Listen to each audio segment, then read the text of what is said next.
আসসালামু আলাইকুম। স্বাগতম সবাইকে আজকের ক্লাসে। বন্ধুরা, আজকে আমরা আলোচনা করব এসএসসি 2026 সালের সিলেট বোর্ডে আসা রাইট ফর্ম অফ ভার্বের সলভিং ক্লাস নিয়ে। তোমরা ভালো করে জানো, বিগত বোর্ডের কোয়েশ্চনগুলা সলভ করতে পারলে সিলেবাসের হিউজ পরিমাণ অংশ কভার হয়ে যায়। একটা বই পড়ার আগে ফার্স্ট অফ অল তোমাকে একটা বোর্ডের প্রশ্ন ধরে ধরে পড়তে হবে, এবং এভাবে পড়তে পারাটা অনেক বেশি ইফেক্টিভ হবে যদি তুমি A+ পেতে চাও। মোট কথা হলো, তোমাকে A+ পেতে হলে বোর্ডের প্রশ্নগুলা পড়তেই হবে, যার কোনো বিকল্প নেই। চলো বন্ধুরা, এবার আমরা প্রশ্নটা দেখি এবং সমাধান করার চেষ্টা করি।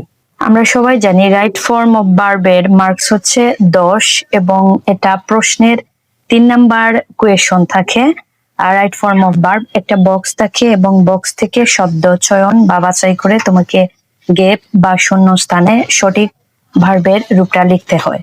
তো প্রথম প্রশ্নটা ছিল, the benefits of honey dash to us. বক্সের ভেতরের শব্দটা ছিল নো। তো এই নু এর সঠিক ভার্বের রূপটা বসবে। নু যেহেতু একটি ভার্ব, নু অর্থ হচ্ছে জানা। তো এই সেন্টেন্সটা দেখে আমরা এখানে ভার্বের অর্থাৎ নু এর সঠিক ফর্মটা এখানে বসাবো। রাইট ফর্ম অফ ভার্বের কিছু রুলস রয়েছে। এই রুলসগুলো আমি তোমাদেরকে টেকনিকের মাধ্যমে শেখাতে চেষ্টা করব। তো সেন্টেন্সটা দেখে আমাদের প্রথমত যেটা আইডেন্টিফাই করতে হবে, কিছু কিওয়ার্ডস। যে কিওয়ার্ডস গুলাকে টেন্স অনুযায়ী এগুলা আর কি পরিবর্তন হয়, এবং পরিবর্তন হয়ে এখানে ভার্বের সঠিক রূপটা বসে। অর্থাৎ এক এক টেন্সের এক একটা ভার্বের রূপ বসে। তো কিওয়ার্ডস গুলা তোমরা সবাই জানো মোটামুটি, এগুলাকে আমি কিওয়ার্ডসই বলে থাকি মনে রাখার জন্য। তো এগুলা হচ্ছে যেমন ইয়েস্টারডে, তারপরে টুমরো, টুডে, এগো, তারপরে long ago, since, before, after, এই শব্দগুলা। আরো অনেক কিছু রয়েছে, তো আমি তোমাদেরকে প্রাথমিক অবস্থায় এগুলাই বললাম। এগুলোই হচ্ছে কিওয়ার্ড। এ ধরনের শব্দ বাক্যে আছে কিনা সেটা আমাদের প্রথমত খুঁজে বের করতে হবে। আমরা যদি এ ধরনের শব্দ পাই, অর্থাৎ এই কিওয়ার্ডস গুলা পাই, তাহলে এখানে এই কিওয়ার্ডস অনুযায়ী অর্থাৎ এগুলা অনুযায়ী এগুলা যে টেন্সের হবে সেখানে সেই ভার্বের রূপ বসবে, সেই টেন্স অনুযায়ী ভার্বের রূপ বসবে আর কি। আর যদি আমরা বাক্যের মধ্যে কোনো কিওয়ার্ডস পাই না, তাহলে আমাদের প্রথমত এই সেন্টেন্স থেকে সাবজেক্ট খুঁজে বের করতে হবে। তারপরে সাবজেক্টটি যদি সিঙ্গুলার হয়, ভার্ব হবে সিঙ্গুলার, এখানে সিঙ্গুলার ভার্ব বসবে। আর সাবজেক্টটি যদি প্লুরাল হয়, তাহলে এখানে ভার্বটিও প্লুরাল বসবে। তো চলো, আমরা এখানে কোনো কিওয়ার্ডস খুঁজে পাচ্ছি না, তো আমরা এখানে সাবজেক্ট খুঁজে বের করি। বন্ধুরা, আমরা সাবজেক্ট কিভাবে খুঁজে পাবো, এটার একটা ভিডিও আমি তোমাদেরকে ইউটিউবে আপলোড দিয়ে রাখবো, তোমরা একটু দেখে নিও। তো আজকের ক্লাসে আমি একটু তোমাদেরকে বলি, সাবজেক্ট বের করার নিয়ম হচ্ছে, প্রিপজিশনের পূর্বের শব্দটি সর্বদাই সাবজেক্ট হয়। তাহলে প্রিপজিশন কোনটি? এখানে প্রিপজিশন আছে অফ। অফ একটা প্রিপজিশন। যে কোনো প্রিপজিশনের পূর্বের বা আগের শব্দটি হচ্ছে ওই সেন্টেন্সের বা বাক্যের রিয়েল সাবজেক্ট, প্রকৃত সাবজেক্ট আর কি। তো এইখানে হচ্ছে প্রিপজিশন হচ্ছে অফ, এর পূর্বে আছে বেনিফিটস, ঠিক তার পূর্বের শব্দটি হবে ওই বাক্যের বা ওই সেন্টেন্সের সাবজেক্ট। এখানে দেখো, বেনিফিট অর্থ হচ্ছে উপকারিতা, আর বেনিফিটের সাথে এস যুক্ত রয়েছে, তার মানে হচ্ছে উপকারিতা গুলো। উপকারিতা, বেনিফিট, এটা হচ্ছে সিঙ্গুলার, আর এস যুক্ত রয়েছে, তার মানে হচ্ছে এটা উপকারিতা গুলো, এটা হচ্ছে প্লুরাল। আমি বলেছিলাম যে সাবজেক্টটি যদি সিঙ্গুলার হয় তাহলে তার ভার্বটি হবে সিঙ্গুলার, আর সাবজেক্টটি যদি প্লুরাল হয় তাহলে তার ভার্বটিও হবে প্লুরাল। এখানে বি ভার্ব বসবে। বি ভার্ব মানে হচ্ছে am, is, are, was, were. Benefits এই প্লুরাল সাবজেক্টের জন্য আমরা এখানে প্লুরাল ভার্ব বসাবো। এখানে আর হবে, ইজ হবে না, ইজ হচ্ছে একটি সিঙ্গুলার ভার্ব। আর ওয়ার হবে না, ওয়ার হয় পাস্ট টেন্সের ক্ষেত্রে, সেই জন্য আমরা এখানে আর বসাবো। তাহলে দ্য বেনিফিটস অফ হানি এখানে হবে আর। যেহেতু আর আছে, তার জন্য এখানে আমরা নোন বসাবো, কখনো নো বসবে না। নো অর্থ হচ্ছে জানা, আর এখানে হবে known, are known, KNOWN, known. এখানে হবে আর নোন টু আস। বক্সের ভেতরে শব্দটা ছিল নো, আমরা এখানে সেন্টেন্স অনুযায়ী দিয়েছি আর নোন টু আস, অর্থাৎ the benefits of honey are known to us. এরপরের সেন্টেন্সটা আমরা দেখি, এই সেন্টেন্সের বাংলা অর্থ হচ্ছে হ্যাভিং অ্যান্টিঅক্সিডেন্ট থাকার কারণে ইট ড্যাশ। ইট মানে হচ্ছে হানি, যেহেতু পুরো প্যাসেজটা মধুকে নিয়েই আলোচনা করা হয়েছে বা পুরো প্যাসেজটা মধুভিত্তিক, মধু নিয়েই এখানে বলা হয়েছে। তো ইট ড্যাশ, তারপরে হচ্ছে বক্সের শব্দ হচ্ছে boost immunity to many illnesses, অনেক রোগের প্রতিরোধ ক্ষমতা বৃদ্ধি করে। মধু অনেক রোগের প্রতিরোধ ক্ষমতা কি করে? তো বৃদ্ধি করে এখানে কোনো ইংরেজি নেই। Immunity to many illnesses, immunity মানে হচ্ছে প্রতিরোধ, টু মেনি ইলনেসেস অনেক রোগের বা অনেক রোগগুলার প্রতিরোধ বৃদ্ধি করে। বুস্ট অর্থ হচ্ছে বৃদ্ধি করা। তো আমরা এখানে বুস্ট ভার্বের কি বসবে এই শূন্যস্থানে, সেটা আমরা সেন্টেন্স দেখে তার সঠিক ফর্মটা বসাবো।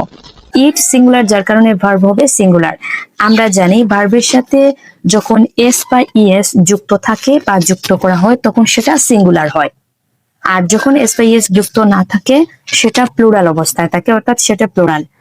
আর অপরদিকে নাউন বা প্রনাউন যে আছে তার সাথে এস বা ইএস যুক্ত থাকলে বা যুক্ত করলে সেটা হয় প্লুরাল, আর যদি যুক্ত না থাকে তাহলে সেটা হয় সিঙ্গুলার। তো বুস্ট এখানে হচ্ছে প্লুরাল ভার্ব, কারণ বুস্টের সাথে কোনো এস বা ইএস যুক্ত নেই। এস বা ইএস যুক্ত করলে এখানে ভার্বটা সিঙ্গুলার হয়ে যাবে।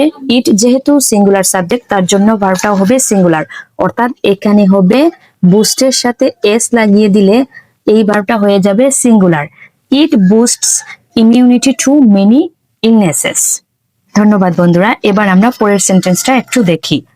এর পরের বাক্য হচ্ছে, অর্থাৎ সি নাম্বার সেন্টেন্সটা হচ্ছে ইট মানে হচ্ছে, আমি আগেও বলেছি ইট হচ্ছে হানি, মানে হানির পরিবর্তে এখানে ইট দিয়েছে, বারবার হানি না লিখে তারা ইট প্রোনাউনটা এখানে ব্যবহার করছে। হানি হচ্ছে নাউন এবং ইট হচ্ছে প্রোনাউন।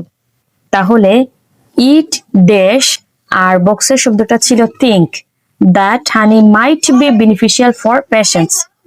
আমি বলেছিলাম সেন্টেন্সের মধ্যে কোনো কিওয়ার্ড আছে কিনা সেটা দেখতে হবে, কোনো কিওয়ার্ড নেই, কিন্তু এখানে আমরা দেখতে পাচ্ছি মাইট বি দেয়া আছে। শুধুমাত্র মাইট যদি থাকতো তাহলে সেটা অ্যাক্টিভ ভয়েস হতো, কিন্তু মাইট বি থাকার কারণে এটা প্যাসিভ ভয়েস, অর্থাৎ সেন্টেন্সের স্ট্রাকচারটি হচ্ছে প্যাসিভ ভয়েসে দেয়া আছে। তোমাদেরকে একটা টেকনিক বলে দেই, সেটা হচ্ছে যে বাক্যটির স্ট্রাকচার যদি প্যাসিভ ভয়েসের হয় তাহলে ভার্ব যাই বসুক না কেন এখানে V3 বসবে, অর্থাৎ ভার্ব 3 বসবেই, এটা তোমরা মনে রাখবে। তো ইট যেহেতু একটি প্রোনাউন এবং এটা সিঙ্গুলার, তার সাথে ভার্ব সিঙ্গুলার হবে, এখানে ইজ হবে। আর যেহেতু এই সেন্টেন্সটি বা বাক্যটি পুরা প্যাসিভ ভয়েসের স্ট্রাকচারে আছে, মাইট বি দেয়া আছে, যার জন্য আমরা বুঝতে পেরেছি এটা প্যাসিভ ভয়েসের স্ট্রাকচার। ফর দ্যাট এখানে কি বসবে? থট বসবে, কারণ V3 বসবে। প্যাসিভ ভয়েসের স্ট্রাকচার থাকা মানে V3 বসবে। তো এখানে আমরা কি বসাবো? আমরা বসাবো ইজ থট বসবে, এখানে ইজ থট বসবে। তো পুরো সেন্টেন্সটি হচ্ছে it is thought that honey might be beneficial for patients.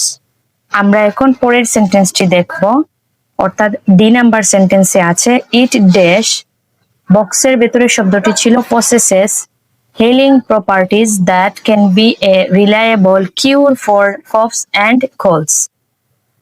তো এই সেন্টেন্সটি আমাদের করতে হলে আমি প্রথমত বলেছি যে কিওয়ার্ডস আছে কিনা আমাদের একটু খুঁজে দেখতে হবে। কিওয়ার্ডস অনুযায়ী, অর্থাৎ কিওয়ার্ডস যে টেন্সের হবে সেই টেন্স অনুযায়ী এখানে ভার্ব বসবে। যেহেতু এই বাক্যে কোনো ধরনের কিওয়ার্ডস নেই সেহেতু আমাদের সাবজেক্টটা খুঁজে বের করতে হবে বা সাবজেক্টটা ধরে এখানে ভার্বটা বসাতে হবে। এই বাক্যের সাবজেক্ট হচ্ছে ইট। ইট হচ্ছে একটি প্রোনাউন, এটা হানির পরিবর্তে বসছে, যে কোনো নাউনের পরিবর্তে যে শব্দগুলো বসে সেগুলো হচ্ছে প্রোনাউন। তো ইট হচ্ছে এখানে সিঙ্গুলার, এই সাবজেক্টটা সিঙ্গুলার, যার কারণে তার ভার্বটাও হবে এখানে সিঙ্গুলার। তো বক্সের ভিতরের শব্দ ছিল পসেস, আর পসেস হচ্ছে একটি প্লুরাল ভার্ব, কারণ ভার্বের সাথে এস বা ইএস যুক্ত থাকলে সেটা সিঙ্গুলার হয়, যেহেতু এস বা ইএস যুক্ত নেই।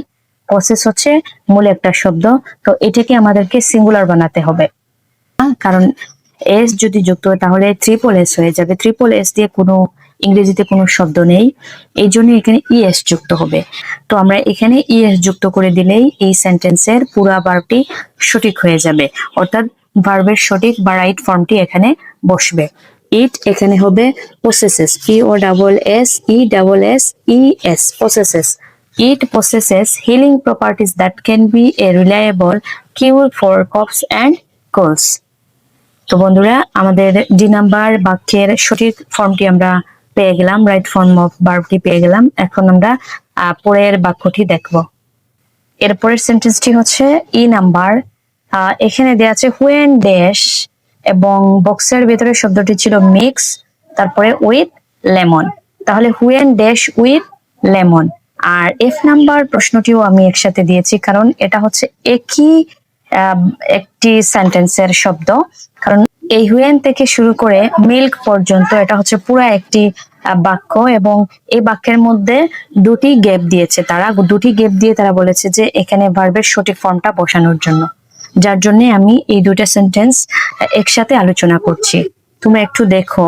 এবার তোমাদেরকে আমি বলি, এই বাক্যটি বা সেন্টেন্সটি হুয়েন দ্বারা শুরু হয়েছে। তো এটার রুলস হচ্ছে, এটা দুইটা রুলস হুয়েন দিয়ে, এটা তোমরা মনে রাখবে সর্বদাই, এখান থেকে প্রশ্ন এসে থাকে। তাহলে হুয়েন এর দুইটি রুলস আছে। একটি হচ্ছে হুয়েন দ্বারা যদি কোনো সেন্টেন্স শুরু হয় এবং হুয়েন এর পরে যদি কোনো কিছু না থাকে, তাহলে সেক্ষেত্রে ভি3 বসে বা ভার্ব 3 হয়, আর কিছুই বসে না। আর আরেকটি রুলস হচ্ছে হুয়েন এর পরে যদি কোনো কিছু থাকে, তাহলে হুয়েন এর পরে কি বসে, ভার্বের বেস ফর্ম বসে বা ভি1 বসে। তো এক্ষেত্রে আমরা দেখতে পাচ্ছি হুয়েন এর পরে কোনো কিছু নেই, এখানে কি বসবে, ভার্ব 3 বসবে। তাহলে বক্সের শব্দ ছিল মিক্স। হুয়েন এর সাথে কি হবে, হুয়েন, আমি বলেছি হুয়েন যদি একা থাকে, হুয়েনের সাথে যদি কোনো কিছু না থাকে, তাহলে ভি3 বসবে বা ভার্ব 3 বসবে, তাহলে হবে মিক্সড হবে। তাহলে হুয়েন মিক্সড উইথ লেমন, তাহলে কি হবে, হুয়েন মিক্সড উইথ লেমন। পরেরটা হচ্ছে, এখানে কি আছে দেখো, একই আমি বলেছি হুয়েন দ্বারা এই পুরা দুটি সেন্টেন্স তারা একসাথে করে দিয়েছে, কারণ এখানে দাড়ি কমা কিছুই নেই, যার মানে হচ্ছে হুয়েন দিয়ে শুরু করে এখানে তারা এসে থামছে, অর্থাৎ দুটো সেন্টেন্স তারা হুয়েন দ্বারাই মানে গঠন করে দিয়েছে। এই বাক্যটিও হুয়েন দ্বারা শুরু হয়েছে, এখানে তারা হুয়েন দেয় নাই, এখানে হুয়েনটা তারা হাইড রেখেছে বা উজ্জ্বল রেখেছে। তাহলে হুয়েন ড্যাশ উইথ মিল্ক, এখানেও আমাদের দেখতে হবে যে হুয়েন শুধু একা আছে, এখানে যেহেতু আমরা মনে মনে হুয়েন ধরে নিয়েছি, তাহলে এখানে তারা দুইবার হুয়েন ব্যবহার করে নাই, একটা হুয়েন দিয়েই তারা এই পুরো সেন্টেন্সটি গঠন করে নিয়েছে বা দিয়ে দিয়েছে। তোমাকে মনে মনে ধরে নিতে হবে এই শূন্যস্থানের আগেও বা এই সেন্টেন্সের আগেও হুয়েন রয়েছে। তাহলে আমি বলেছি হুয়েন যদি শুধু একা থাকে, তাহলে তার সাথে কি বসবে, ভার্ব 3 বসবে। আর হুয়েন যদি একা না থাকে, তার সাথে কিছু থাকে, তাহলে সিঙ্গুলার ভার্ব বসবে বা ভার্বের বেস ফর্ম বসবে। এখানে হুয়েন শুধু একা আছে, যার জন্য এখানে ভার্ব 3 বসবে। তাহলে কি হবে, ব্লেন্ডেড। দেখো এখানে কি হয়েছে, হুয়েন ব্লেন্ডেড উইথ মিল্ক। তাহলে পুরো সেন্টেন্সটি হয়ে গেল আমাদের। এখানে কি বসবে, ভি3 বসবে বা ভার্বের 3 নাম্বার রূপটি বসবে, ব্লেন্ডেড হবে, ব্লেন্ডেড উইথ মিল্ক। এরপরের সেন্টেন্সটি দেখো, honey dash to create tasty sweet dishes. Tasty sweet dishes এর মানে হচ্ছে সুস্বাদু মিষ্টি খাবার। এখন আমাদের এই সেন্টেন্সটিতে কি করতে হবে, ভার্বের সঠিক ফর্মটা বা ভার্বের সঠিক রূপটা বসাতে হবে। আমি বলেছি প্রথমত তোমরা এটা সেন্টেন্স দেখবে কোনো কিওয়ার্ড আছে কিনা। তো কিওয়ার্ড নেই, দেখো এখানে কোনো ধরনের কিওয়ার্ড নেই। যদি না থাকে তাহলে আমরা কি করব, আমি বলেছি সাবজেক্ট খুঁজে বের করতে। তাহলে সাবজেক্ট খুঁজে বের করলে কি হবে, সাবজেক্ট অনুযায়ী আমাদের এখানে ভার্বটা বসিয়ে দিলেই হয়ে যাবে আমাদের রাইট ফর্ম অফ ভার্বের সঠিক অ্যান্সার। এখানে দেখো হানি দেয়া আছে, হানি হচ্ছে মধু, আর এটা হচ্ছে একটি আনকাউন্টেবল নাউন। আর আনকাউন্টেবল নাউনের সাথে ভার্ব সর্বদাই সিঙ্গুলার বসে। এখন আমরা আনকাউন্টেবল নাউন চিনব কিভাবে, যেসব আনকাউন্টেবল নাউন হচ্ছে যেসব নাউনকে পরিমাপ করা যায় বা পরিমাণ করা যায়, গণনা করা যায় না, শুধু দেখা যায়, পরিমাপ করা যায়, সেগুলা হচ্ছে আনকাউন্টেবল নাউন। যেমন মধু, আমি বলেছি আনকাউন্টেবল নাউন গুলা হচ্ছেন যেমন হানি, ওয়াটার, ওয়েল, এগুলা হচ্ছে আনকাউন্টেবল নাউন। আনকাউন্টেবল নাউনের সাথে ভার্ব সর্বদাই সিঙ্গুলার হয়। তাহলে হানি একটি আনকাউন্টেবল নাউন, তার ভার্ব সর্বদাই সিঙ্গুলার হবে। এখানে বক্সে যে শব্দটা দেয়া ছিল সেটা হচ্ছে হেল্প। তো হেল্পের সিঙ্গুলার ভার্ব কি হবে, হেল্প হচ্ছে সাহায্য করা, এটার সিঙ্গুলার, এটা প্লুরাল অবস্থায় আছে, কারণ ভার্বের সাথে এস বাই এস যদি না থাকে তাহলে সেটা প্লুরাল, এস বাই এস থাকলে সেটা হয় সিঙ্গুলার। তো আমাদেরকে এখানে সিঙ্গুলার বানাতে হবে হেল্পকে, এখানে একটি এস দিয়ে দিলে হেল্পের সাথে হয়ে যাবে সিঙ্গুলার ভার্ব। তাহলে honey helps to create tasty sweet dishes. এরপরের সেন্টেন্সটি হচ্ছে, for example, by being dash to tea or various cakes. এটা হচ্ছে পুরো একটি সেন্টেন্স। এই সেন্টেন্সের মধ্যে কোনো ধরনের কিওয়ার্ডস নেই, তাই আমরা এখানে এই সেন্টেন্সের সাবজেক্ট খুঁজে বের করব। এই সেন্টেন্সে কোনো ধরনের সাবজেক্ট নেই, এখানে দেয়া আছে for example by being. By being এটা হচ্ছে প্যাসিভ ভয়েসের স্ট্রাকচার, কারণ আমরা অ্যাক্টিভ ভয়েসে বলেছিলাম যে আইএনজি যুক্ত ভার্বকে ওই যে আইএনজি যুক্ত ভার্ব যেটাকে সংক্ষেপে বা একটা ট্রিক্স এর মাধ্যমে বলে মনে রাখা যায় যে ইং থাকলে প্যাসিভ ভয়েসে কি হয়, বিং হয়। তো এটা হচ্ছে প্যাসিভ ভয়েসের স্ট্রাকচার। বাই হচ্ছে এটা প্যাসিভ ভয়েসে বসে এবং বিং হচ্ছে প্যাসিভ ভয়েসে বসে। অর্থাৎ অ্যাক্টিভ ভয়েসে যদি ইং থাকে তাহলে প্যাসিভ ভয়েসে ইং এর সাথে কি হয়, বিং বসে। তো এটা হচ্ছে পুরোটাই হচ্ছে একটি প্যাসিভ ভয়েসের স্ট্রাকচার। এই জন্য আমি বলেছিলাম যদি বাক্যটির স্ট্রাকচার প্যাসিভ ভয়েসের হয় তাহলে সেখানে ভার্ব বসবে V3 বা ভার্ব 3 বসবে, আর কিছুই বসবে না।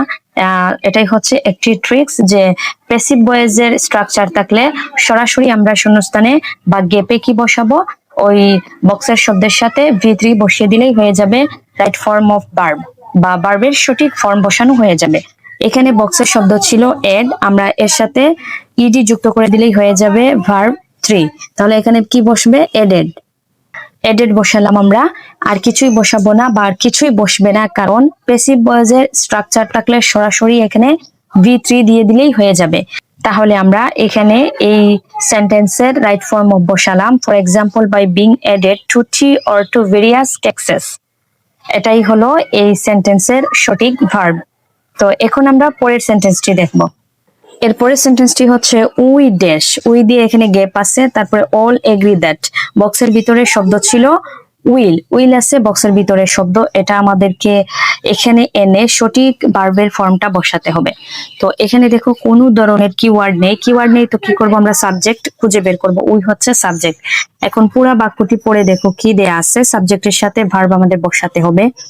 উই ড্যাশ অল এগ্রি, আমরা সবাই একমত। উই হচ্ছে আমরা, তারপরে অল এগ্রি আমরা সবাই একমত দ্যাট হব যে এটা হচ্ছে একটা ফিউচার টেন্সের স্ট্রাকচার, এটা ফিউচার টেন্সে বলা আছে, তাহলে আমাদেরকে এখানে ফিউচার টেন্সের একটি ভার্ব এখানে বসিয়ে দিতে হবে। তাহলে এখানে কি বসবে, উইল এনে আমরা এখানে বসাবো we will all agri that, এখানে উইল বসবে। We will all agri that, আমরা সবাই একমত হব। দ্যাট মানে হচ্ছে যে, আমরা সবাই একমত হব যে। এরপরের যে সেন্টেন্সটি দেয়া আছে সেটা হচ্ছে হানি ড্যাশ ভেরি ডেলিশিয়াস। বক্সের ভিতরে শব্দ ছিল বি মানে হচ্ছে বিভার্ব গুলা কি কি, am is are was were, এগুলা হচ্ছে বিভার্ব, এখানে এগুলাই বসবে, am is are was were. তো আমরা একটু দেখি এখানে কোনো ধরনের কিওয়ার্ডস নেই, তাহলে আমাদেরকে কি করতে হবে, সাবজেক্ট খুঁজে বের করতে হবে। এখানে সাবজেক্ট দেয়া আছে হানি, মধু, এটা আনকাউন্টেবল নাউন। আনকাউন্টেবল নাউনের সাথে ভার্ব সর্বদাই সিঙ্গুলার হয়, তাহলে এখানে আমরা বলেছি বিভার্ব কি কি, am is are was were, এখানে সিঙ্গুলার ভার্ব হবে ইজ। ভেরি ডিলিশিয়াস, মধু খুবই সুস্বাদু, ডেলিশিয়াস মানে সুস্বাদু বা মজাদার, তাহলে কি হবে, এখানে ইজ হবে। তাহলে হানি ইজ ভেরি ডেলিশিয়াস, এখানে ইজ বসবে। তাহলে পুরো সেন্টেন্সটি কি হলো, তাহলে পুরো সেন্টেন্সটির অর্থ হলো হানি ইজ ভেরি ডেলিশিয়াস, মধু সুস্বাদু। এই হচ্ছে 10টি রাইট ফর্ম অফ ভার্বের আমরা ব্যাখ্যা সহ সমাধান করলাম, সলভিং ক্লাসটা করলাম, যেটা 2026 সালে সিলেট বোর্ডে এসেছিল। তো ধীরে ধীরে আমরা বাকি যে বোর্ডগুলো আছে সেগুলারও সলভিং ক্লাস দেব ইনশাল্লাহ। টেকনিক বা শর্ট ট্রিক্স যেগুলাই আছে বা যে কমন যে রুলস গুলো আছে রাইট ফর্ম অফ ভার্বের, সেগুলা তোমাদের কাছে যেভাবে তোমরা সহজে বুঝতে পারো, সহজে শিখতে পারো এবং পরীক্ষায় খুব সহজে কিভাবে তোমরা ট্রিক্স এর মাধ্যমে আনসার করতে পারো সেগুলো নিয়ে আমি আলোচনা করব আমার ক্লাসে। তো আজকে এটাই ছিল 10টি রাইট ফর্ম অফ ভার্বের সলভিং ক্লাস। তো বন্ধুরা, আশা করি তোমরা এটা থেকে উপকৃত হবে, আর তোমরা যদি উপকৃত হও, কিছু শিখতে পারো, তাহলে আমার ক্লাসটি মানে সার্থক হবে। তো এতটুকুই ছিল আজকের ক্লাস, দেখা হচ্ছে নেক্সট কোনো ক্লাস নিয়ে। আল্লাহ হাফেজ।